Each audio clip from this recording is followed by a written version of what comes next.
Bien, el procedimiento para el análisis de la muestra se divide en el pesaje de muestras de los residuos, en la determinación de la densidad de los residuos sólidos, la composición de los residuos sólidos y la humedad. Estos datos deben realizarse de forma ordenada y bajo un sistema que asegura su confiabilidad.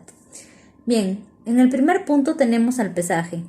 Para esto nosotros debemos tener las consideraciones dentro del pesaje de grandes mercados, los datos históricos, el pesaje en balanza, determinar la capacidad volumétrica y en el pesaje en lugares de generación, una balanza de plataforma. Como segundo punto tenemos la densidad, donde nosotros vamos a verificar la cantidad de bolsas y los pesos anotados, contar con un cilindro de aproximadamente 200 litros con lados homogéneos para poder tomar las medidas de diámetro y altura. Y finalmente colocar el contenido de las bolsas en un cilindro dejando libre aproximadamente 10 centímetros de altura, de las formas que faciliten la manipulación de este cilindro.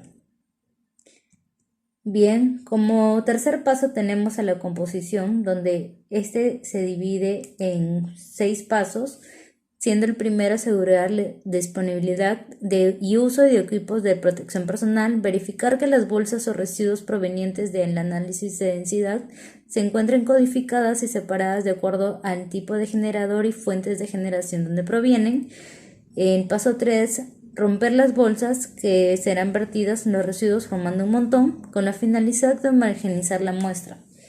El paso 4, tener un volumen de residuos muy grandes dividiéndolo en 4 partes. Esta operación se repite hasta obtener muestras que sean manejables no menos de 50 kilogramos.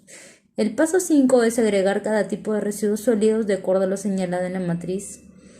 Y el paso 6, pesar cada una de las bolsas que contienen los residuos agregados y registrar los datos en la ficha de los registros y peso. Bien, también tenemos el punto de la humedad, donde se recomienda tomar una muestra como mínimo por tipo de generador durante el cuarto día del estudio y a la vez el peso mínimo requerido dependerá de la metodología establecida por el laboratorio donde se realice el análisis. Y bien, para culminar vamos a hablar de la tercera etapa, que es el análisis de información, donde tenemos 8 puntos importantes, siendo el primero la estimación de generación per cápita de residuos sólidos domiciliarios, que nos va a permitir verificar que en la matriz de datos no se encuentren ceros como datos, que la columna del día 0 no debe ser considerada en el ejercicio para el cálculo de la obtención del GPC, promediar los valores de la hoja de cálculo usando la fórmula igual promedio dividiéndolo por el número de habitantes y finalmente el promedio final o GPC domiciliario se obtendrá de promediar todos los GPC de cada vivienda.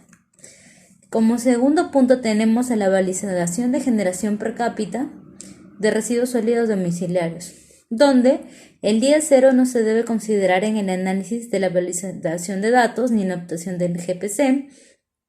Las viviendas que hayan entregado bolsas codificadas de un número de menor a 4 días deben ser descartadas. En el caso de la vivienda haya dejado de entregar las muestras por 2 días consecutivos, se deberá preguntar al participante si los residuos corresponden solo al día específico.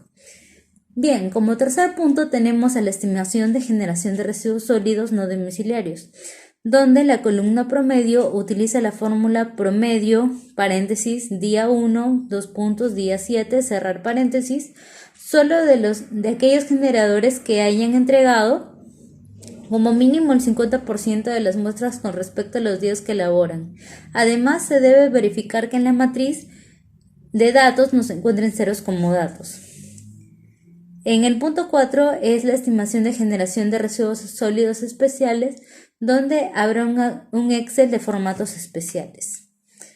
Bien, en el punto 5 tendremos a la estimación de la generación total de residuos sólidos municipales, que para el cálculo de este se necesita la generación total de residuos sólidos municipales, la cual se va a considerar para la generación total de residuos sólidos domiciliarios, no domiciliarios y los especiales.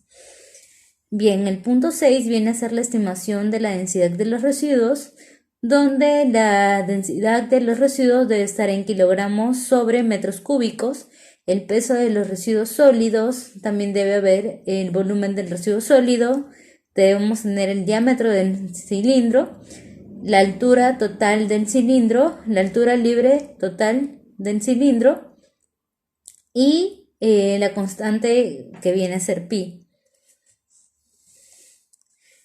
También vamos a tener el archivo en el punto 7, que vendría a ser la estimación de la composición de residuos sólidos. Y finalmente, para acabar, tendremos como el punto 8 de la tercera etapa a la estimación de la humedad de residuos sólidos. Y ya una vez obtenidos los resultados de la humedad del laboratorio referencial, se van a complementar con los cálculos y se va a poder determinar finalmente la humedad en base al total de los residuos sólidos orgánicos. Eso sería todo con respecto al estudio de caracterización de residuos sólidos y las 3 etapas. Muchas gracias.